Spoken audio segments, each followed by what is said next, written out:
He went on to become perhaps England's greatest footballer and won its greatest honours, but Sir Bobby Charlton also lived through one of its greatest tragedies. Today, nearly 50 years after the Munich air crash, which killed many of his Manchester United teammates, he still feels guilty that he survived. He's never spoken publicly in detail about that terrible night until now. He talked exclusively to me today.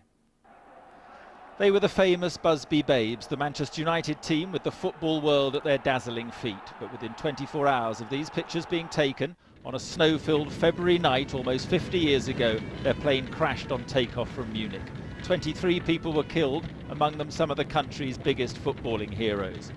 Among the survivors, a 20-year-old Bobby Charlton, who today, half a century on, spoke in detail for the first time publicly about the moment the plane crashed. Well, I just put my head down. I think I put my head down, and the next thing I remembered was waking up away from the aeroplane, and I was sitting strapped into a seat.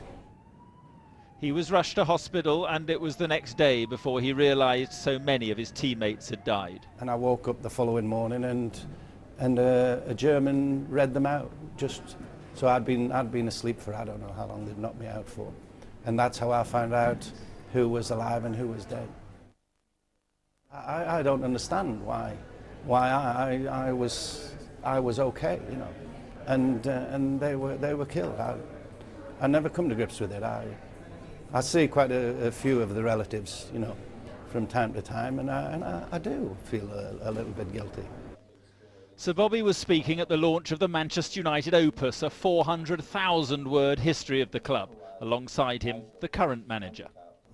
I've never known Bobby talk in such graphic terms and so emotional about the subject, because it's also going to always live with him, and to come out and talk about it so many years later tells you how he feels about it, and therefore everyone associated with the club at that time in particular can never leave him.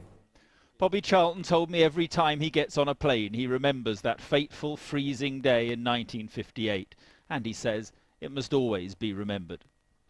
I think it's very important, yes. It's our national game. It's our national game, and we were not only representing Manchester when we went, we were representing the country. And I think that it's worth remembering. I wouldn't say remembering too much, but never forgetting, that's for sure.